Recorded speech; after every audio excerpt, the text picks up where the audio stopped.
오늘 우리가 함께 나눌 본문 말씀은 요한의 출생 이후에 유아기부터 시작해서 공식적으로 사역을 시작하기까지의 그 한 30여 년간 그 삶을 단 한 절로 표현하고 있는 말씀이 오늘 본문 말씀이에요. 80절 말씀입니다. 한 절인데요. 아이가 자라며 심령이 강하여지며 이스라엘에게 나타나는 날까지 빈들에 있으리니라. 이것이 요한의 태어나서부터 광야에서 외치는 자의 소리로 세례 요한으로 공식적인 활동을 하기까지의 모든 과정을 딱 이 한 절 말씀으로 표현하고 있습니다. 나머지는 없어요. 전혀 없습니다. 이 말씀을 중심으로 해서 빈들에 있으니라 그런 제목으로 오늘 말씀을 나누도록 그렇게 하지요. 세례 요한의 아버지는 사가랴였습니다. 그는 제사장이었습니다. 제사장은 세습입니다. 할아버지가 제사장이면 아버지가 제사장이고 아버지가 제사장이면 아들이 제사장이고 아들이 제사장이면 손자가 제사장이고 일대에서부터 시작해서 죽을 때까지 계속해서 제사장 되는 것입니다.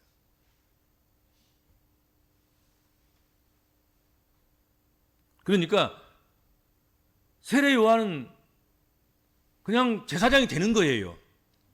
노력을 하든지 안 하든지 갖추어지든지 안 갖추어지든지 간에 그냥 성장하면 그리고 연령이 차면 성전에서 제사를 드리는 사역을 하는 제사장이 되는 것입니다. 평생 직장을 어떻게 보면 보장받은 거예요. 평생 직장을 평생 연령까지 보장받는 거지요.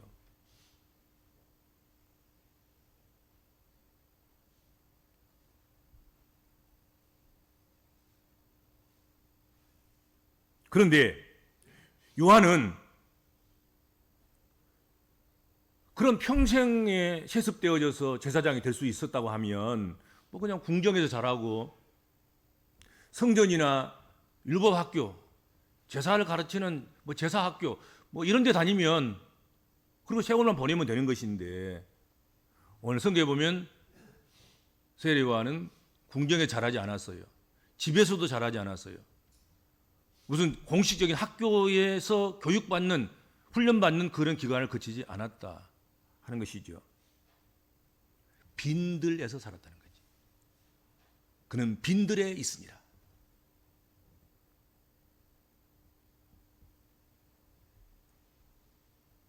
세례 요한은 빈들과 어울리지 않는 사람처럼 여겨지잖아요.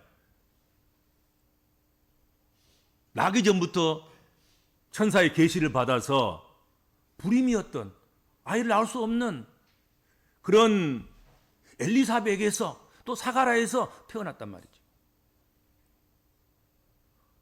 그러면 그 순간부터 그런 귀한 아들인 거잖아요. 뭐 딸을 낳아도 귀한 딸인 것이고 그 손에 내려놓고 키우고 싶겠습니까? 손에 올려놓고 그가 성장하기까지 아마도 그렇게 잘할 수 있는 그런 기회가 주어졌을 것이다 생각이 됩니다.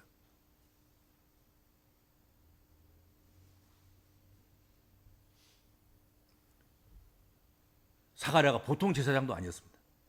엘리트 제사장이었습니다. 그런 집안에서 태어났고 기적적으로 태어났고 그리고 성경에 지난 시간에 우리가 보았듯이 이웃들과 친척들 그 사람들에게 큰 관심거리가 되었다는 거죠. 주의를 기울였더라. 요한이 어떻게 성장하는가 보자. 요한이 어떻게 되는가 보자 하고 지금 주의를 기울일 수 있는 그만한 주목받는 인물인 거지요. 그렇다면 어디로 가야 되겠습니까? 유다의 예루살렘의 중심지인 그 중심 성전이 있는 곳 예루살렘 도시 그곳으로 가야 되지 않겠습니까? 그렇지 않으면 좀 더 기회가 주어진다고 하면 세계의 중심지인 로마로 가야 되지 않겠습니까? 로마에 가서 공부하고 로마에 가서 성장하고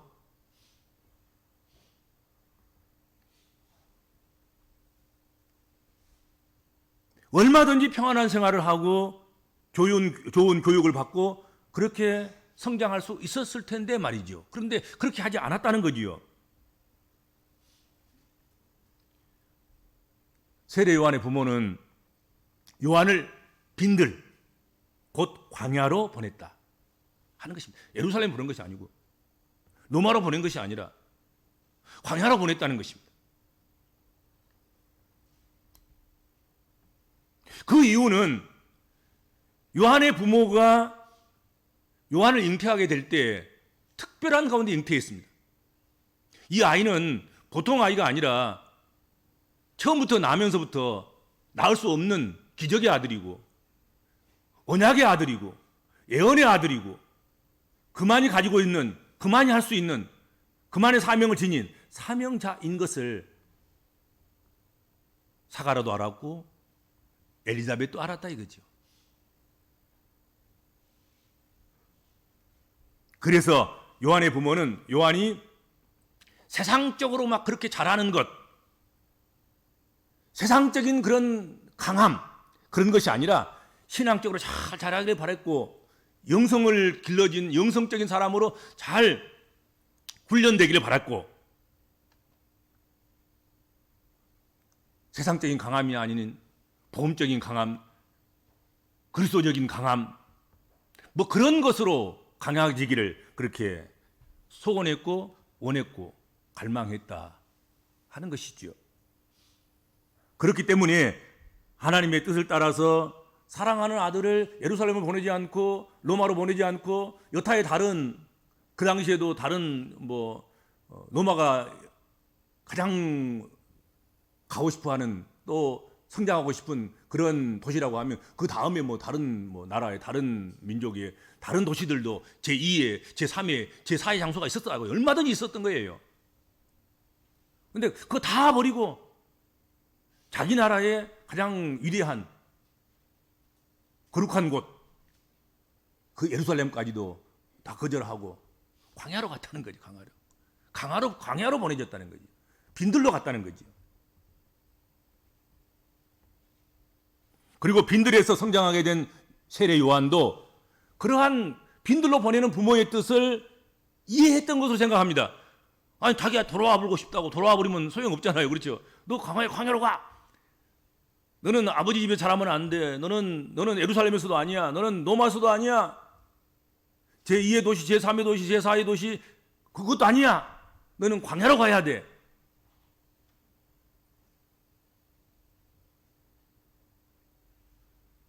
그렇다 하더라도 자기가 성장하면서 적어도 세례 요한이 요단강에서 세례를 베풀면서 회개 세례를 베풀면서 사역을 하기까지 그 기간은 한 30년 정도 걸렸을 텐데 얼마든지 자기 의지를 가지고 자기 생각을 가지고 그렇게 자기가 거할 것을 결정할 수 있는 그런 시간들, 그런 때, 그런 기회도 얼마든지 있었다는 거지요. 근데 처음부터 보낸 바 빈들 그곳에서 자기가 성장하고 자기 의지를 가지고 결정할 수 있는 그때에도 변함없이 빈들에 있으니라. 빈들에 있었다는 거지. 광야에 있었다 이거지. 그러니까 부모의 뜻을 이해한 거지요. 그리고 자기에게 부모가 알려주시는 너는 이렇게 태어났단다. 태어날 때 이런 천사의 음성도 있었고 또 이런 간섭도 있었고 또 기대도 있었단다. 네 일은 이런 일이란다. 그런데 아멘 한 거지요. 이해가 됩니다. 알았습니다. 내가 그렇게 살려고 몸부림치겠습니다. 그래서 광야에서 응답을 얻을 때까지 광야에서 그 문제가 해결될 때까지 광야에 머물러 있었던 거예요. 그렇지 않아요?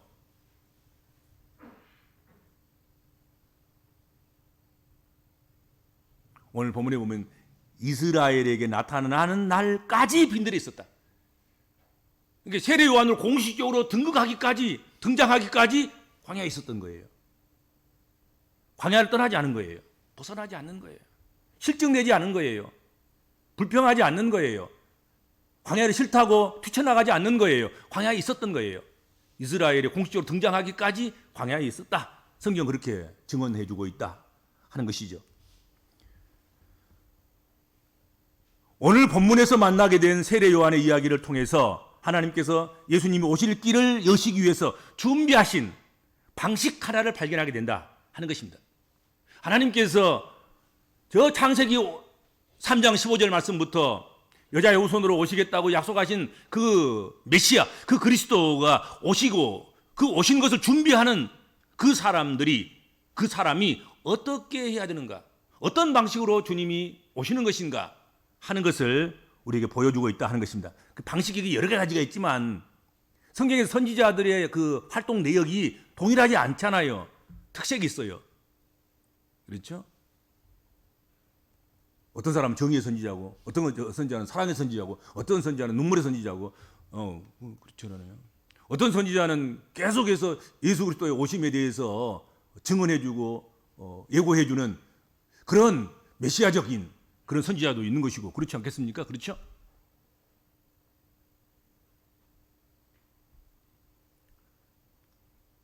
그래서 오늘 본문 말씀은 세례 요한을 통해서 예수님이 오실 길을 이런 방식으로 준비한단다 하고 준비의 방식을 알려주는 하나의 케이스가 되겠다 하는 것입니다. 그 방식이 뭐냐? 바로 빈들이라는 거지요. 광야라는 거지요. 예수님이 오실 것을 예비하고 준비하고 회개를 선포하고 그렇게 먼저 와서 길을 닦는 그 일을 하는 사람이 갖춰야 될, 통과해야 될 그것은 뭐냐? 광야다 이거죠. 광야. 광야 아니고는 이 일을 못 한다는 거지요. 광야를 거쳤기 때문에 세례 요한이 먼저 와서 요단강에 세례를 베푸는 것이고 회개를 외치는 것이고 그리고 죽음을 무릅쓰고 불의를 항거하는 것이고 그래서 결국은 순교를 한 것 아니겠습니까?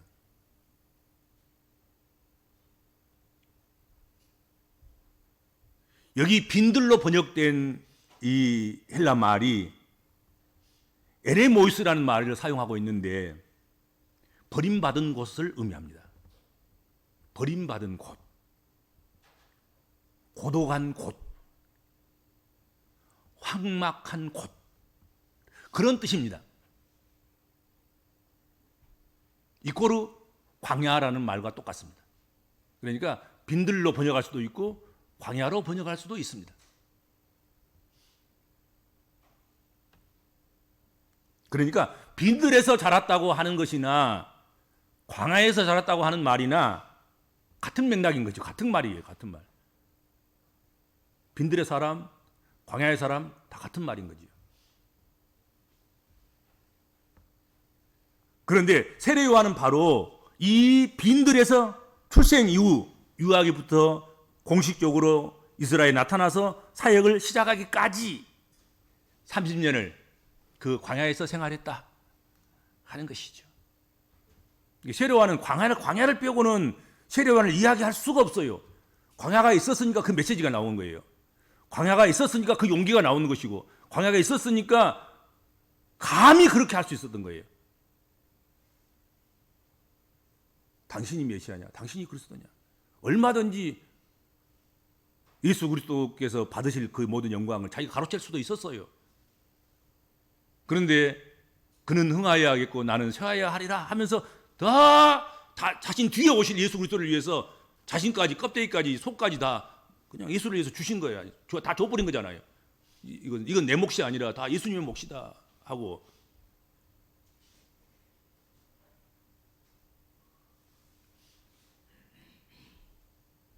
그것은 세례요한의 사명 때문이었을 것으로 생각이 됩니다. 세례요한의 사명은 이스라엘 역사상 그 어떤 선지자들에게도 주어진 적이 없는 그런 사명이었지요. 세례요한은 하나님의 아들이신 예수님이 오실 것을 미리 예비하는 사람, 준비하는 사람이었습니다. 오직 세례요한만이 하나님이신 예수님이 이 땅에 오실 그 길을 직접 예비하고 준비하는 사명을 감당하는 그런 사명의 사람이었고 믿음의 사람이었다 하는 것이죠. 다른 사람이 할 수 없는 일이죠. 세례 요한만 할 수 있는 일이었습니다. 그리고 세례 요한이 그것을 했습니다. 그런데 이 사명을 감당하기 위해서 세례 요한은 반드시 한 곳을 거쳐야만 했다 하는 것이죠. 그것이 바로 빈들 학교였단 말이죠. 그것이 광야였다 하는 것입니다.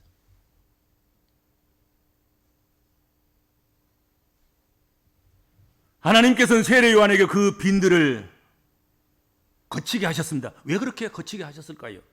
빈들, 즉 광야에 있으면 영성이 살아나기 때문에 그렇게 한 것일 것입니다. 영성이 없이는 그 일을 감당할 수가 없지 않겠습니까? 누가 세례 요한의 일을 누가 감당할 수 있겠습니까? 세례 요한만이 할 수 있는데 그 세례 요한이 감당할 수 있었던 것은 광야에서 생활했기 때문에 가능한 것이었다 하는 것이죠.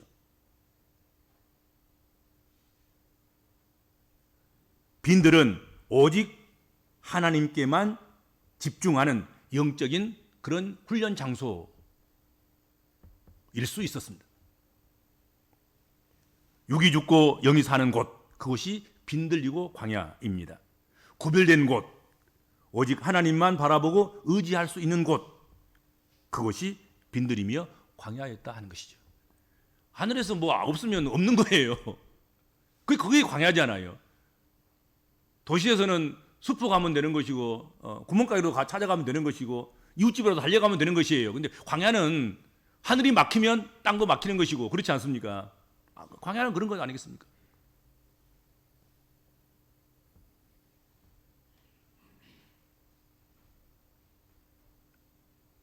빈들 그곳은 세상과 내 자신을 단절시키고 오직 묵상과 기도와 절개를 통해서 하나님의 음성에 귀를 기울이는 장소, 그것이 빈들이고 광야였을 것이다 생각이 됩니다.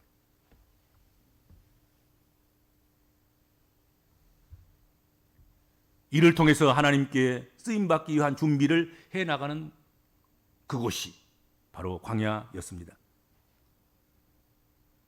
이 과정을 통해서 자신이 누구인지, 하나님께서 맡기신 사명이 무엇인지, 자신이 무엇을 해야 할 것인지, 거기에 대해서 하나님께 아주 확실하고 분명하게 응답을 받는 그런 장소가 광야였지 않겠는가, 빈들이었지 않겠는가 생각합니다. 그래서 하나님이 요한을 크게 쓰시기 이전에 빈들을 거치게 하셨을 것이라 생각이 됩니다. 보통의 영성으로는, 보통의 믿음으로는 감당할 수 없기 때문에 그렇게 부잣집 불자들처럼 그렇게 성장해가지고는 안 될 것 같기 때문에, 그 일을 감당할 수 없기 때문에 하나님께서는 요한을 빈들로 보내셨다 하는 것이죠. 세례 요한은 아이 때부터 빈들에 살았습니다. 빈들에서 아이 때부터 자라면서 심령이 강하여졌다. 오늘 성경에 심령이 강하여지고 그랬지 않습니까? 빈들은 세례 요한으로 하여금 준비하게 하는 그런 기간이었습니다.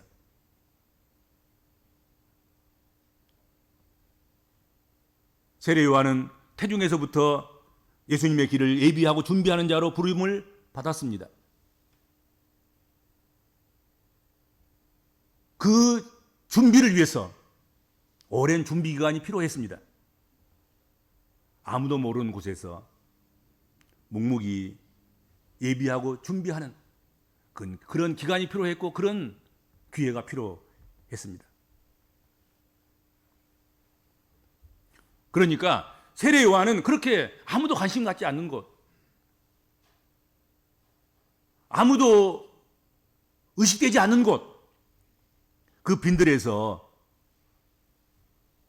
그 빈들 가운데서 계속해서 심령이 성장해 갔다, 성장했다 하는 것입니다. 날마다 더 강한 믿음으로, 믿음의 사람으로, 신실한 하나님의 사람으로 그렇게 새롭게 세워지고 또 세워지는 그런 놀라운 성장이 일어나게 되었다 하는 것이죠. 요한뿐이겠습니까? 우리가 성경에 믿음으로 승리하는 삶을 살아가는 사람들을 보면 뭐 야곱도 요셉도 엘리야도 다윗도 엘리사도 그 어떤 성서적 인물로서 믿음을 지킨 사람들을 치고 광야 거치지 않은 사람이 누가 있었겠습니까?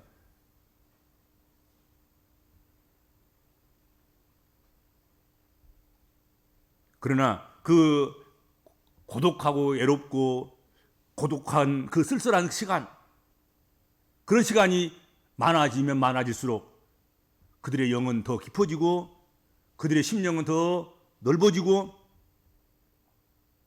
그들의 사명에 대한 확신은 더 강해졌다. 그렇게 생각이 됩니다. 그러므로 뭐 우리는 우리 자신을 말할 것도 없습니다. 우리 자신도 때때로 광야에 있을 그럴 기회가 주어지겠지요. 또 주어졌을 것입니다. 그래서 그리고 그 광야를 잘 거쳐온 사람들이 오늘도 우리가 믿음을 지키고 있고 뭐 그러고 있으리라 생각이 됩니다. 그렇죠? 그러므로 우리의 자녀들이 세례 요한이나 성서의 사람들처럼 자라며 강하여지기를 소망한다고 하면, 그렇다면 빈들도 광야도 여러분 마다하지 않아야 됩니다. 통과시키도록 해야 될 것입니다. 뭐 자녀들을 뭘 다 해주려고 하고 아무 걱정 의심도 없는, 고독이나 외로움이나 쓸쓸함도 없는 뭐 그런 곳으로 안내하고 그런 곳으로 이끌려고만 하는 그런 것들이 결국은 자녀의 영성을 망치는 것이고, 자녀로 하여금 충분하게 더 성장할 수 있고 클 수 있는 자녀를 아주 조그만한 그냥 땅콩처럼 만들어버리는 그런 부모가 되는 것 아니겠는가 생각이 됩니다. 그렇죠? 어차피 광야는 거쳐야 되는 것인데 광야를 거쳐야만이 오늘 말씀처럼 세례 요한은 광야를 거치면서 그렇게 몸도 마음도 깊이 또 높게 그렇게 성장하는 기회를 가질 수 있었는데, 만약에 세례 요한이 광야가 아니었다고 한다고 하면, 만약에 예루살렘의 도시에서 자랐다고 하면, 만약에 노마에서나 자랐다고 하면 전혀 다른 모습일 수도 있죠. 아마도 하나님께 주신 그 사명을 모르고 지나갈 수도 있고, 감당할 수가 없어서 조금 힘들면 그냥 부인이나 하고 불평이나 하고 원망하다가 도망쳐 나가기나 하고 부잣집 둘째 아들처럼 그렇게 탕자처럼 되어버리기도 하고, 그럴 위험성이 그런 공산이 더 많은 것 아니겠습니까? 그런 일들이.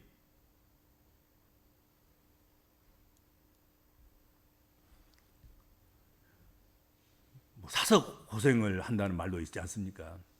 우리 그리스도인들은 사서 빈들로 가야 될 필요가 있다. 사서 광야를 갈 필요가 있다.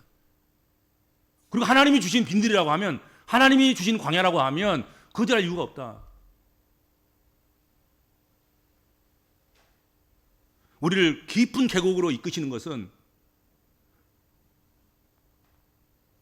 그 깊어진 만큼 솟아오르는 덩어리를 우리에게 선물로 주시기 위한 하나님 섭리이고 하나님 계획이고 하나님 역사가 아니겠냐 하는 것이죠. 그렇죠? 우리 그걸 믿어야 합니다. 확신해야 한다 하는 것이죠. 그렇죠?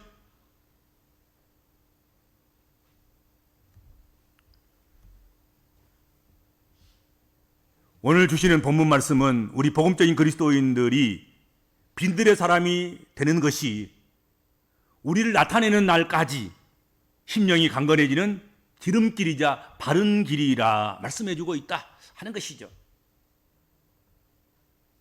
아마 우리도 그럴 거예요. 우리도 빈들 아니고서는, 광야 아니고서는 우리 심령이 깊어지고 강해지고 튼튼해지는 그 길을 걸을 수 없을지도 모른다 하는 것이죠. 그렇죠? 우리 심령을 강하게 하시기 위해서 하나님께서 때때로 빈들로 보내시고 광야에 집어넣으시고, 그래서 거기서 정갈과 싸우게 하시고 방울뱀과 싸우게 하시고 뭐 그렇게 하시는 것 아니겠습니까?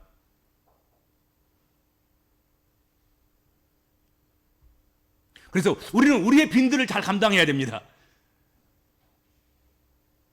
우리들의 빈들의 그 시공간, 그 시공을 세례 요한의 빈들처럼 잘 보낼 수 있어야 된단 말이죠. 그렇잖아요.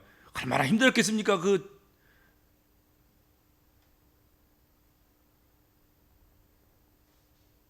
아버지 사가라 엘리트 집안에서 태어나서 뭘 걱정할 것 있겠습니까?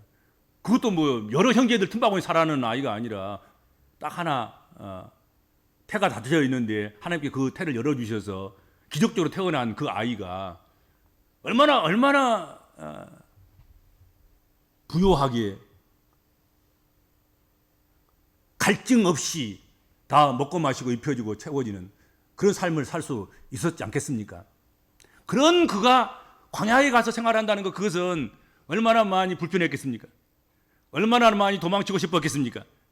그런데 세례 요한은 이스라엘에 나타날 그 때까지, 공생애를 시작하기 그 전날까지 광야에서 있으니라, 광야에서 머무니라. 오늘 그렇게 말씀하고 있단 말이에요. 그렇잖아요. 여러분, 지금도 아마도 광야를 헤매고 있는 성도들이 있을지도 모르겠습니다. 이건 진짜 광야야. 내게 있어서는 이거 진짜 내 빈들이야.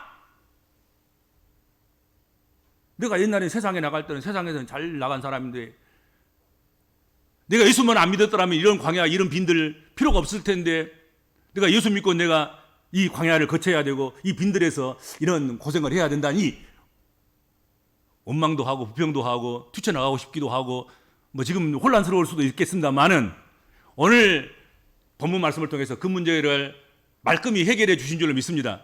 또 해결 받으셔야 됩니다. 아, 이 광야가 이래서 필요한 거구나. 세례 요한을 그렇게 광야에서 훈련하시고 빈들에서 그렇게 하셨다고 하면 나쯤이야 수천 번 수만 번 광야에 집어넣어도 나는 여전히 세례 요한의 발 뒤꿈치도 못 따라갈 만한 그런 범부이고 필부이고 그런 죄인 아닌가, 그런 생각한다고 하면 현재의 내 광야를 감사할 수 있어야 되겠습니다. 그렇죠? 그리고 기도해야 되겠습니다. 하나님, 내 광야를 내게 적당하게 주신 줄로 믿습니다. 잘 감당하게 하시고 이길 수 있게 하여 주옵소서. 기도해야 되지 않겠습니까? 그렇죠?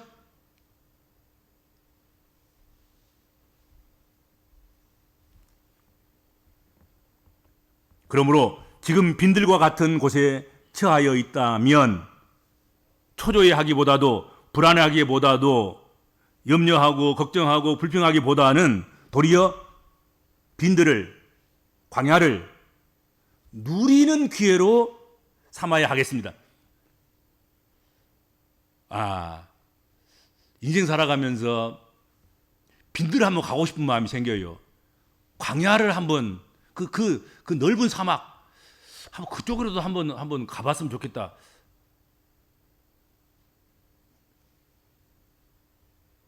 누려야 되겠다. 하나님께 주실 때, 하나님께서 만약에 광야를 보내시면 광야에서 모든 거 다 내려놓고 그 광야 자체를, 그 사막 자체를, 그 빈들 자체를 한번 누려보는, 하나님 기적을 체험하고, 아침에 일어나면 먹을 것이 있나 없나, 저녁에 잠잘 때 하나님께서 덮어주시나 안 덮어주시나, 그거 바라보고 그거 기대하면서 그렇게 즐기는, 누리는 그런 기회로 삼아야 되겠다 하는 것입니다. 빈들은 하나님의 섭리와 목적이 반드시 있을 것입니다. 그리고 그 빈들은 반드시 끝이 있습니다. 세례 요한도 이스라엘에 나타날 때가 되었으므로 광야가 끝난 것입니다. 그렇죠? 계속된 게 아니에요. 광야만 계속된 게 아니에요. 어디 광야만 계속되는 인생이 있겠습니까? 광야를 지나가면 하나님께서 풍성한 샘의 곳을 허락하시고 또 풍성한 일용할 양식과 마실 것들을 공급해주는 그런 것들로 나타나게 될 것이고, 그렇죠? 그리고 사람이 숙박할 수 있는 그런 곳과 도시가 우리를 기다리고 있는 그런 때가 반드시 온다 하는 것입니다. 요한이 이스라엘에 나타날 날이 있었던 것처럼 빈들을 통과하고 나면 하나님이 세우신 일을 드러나게 하실 그날이 반드시 있게 될 줄로 믿습니다. 기도하겠습니다. 주님, 우리에게 광야가 주어진다면 그것이 병상일 수도 있고 그것이 깊은 인생의 회의도 있을 수도 있겠고 다른 어떤 이유에서도 광야가 주어질 수 있겠으나 그 광야에는 하나님의 기쁘신 섭리와 뜻이, 계획이, 섭리가, 목표가 있는 줄로 믿습니다. 하나님 굳게 붙잡고 광야를 잘 통과함으로 세례요한 이스라엘에 나타나게 된 것처럼 우리도 광야를 지나면 하나님의 영광을 드러내는 그 장소, 그 일, 그것을 위해서 나타날 수 있는 그런 하나님 백성들로 삼아 주실 줄로 믿습니다. 그 일을 기대하고 현재의 광야를 잘 견디고 광야를 잘 담당하는 우리 모든 믿음의 권속들이 되게 하여 주옵소서. 감사하며 예수님의 이름으로 간절히 기도하옵나이다. 아멘.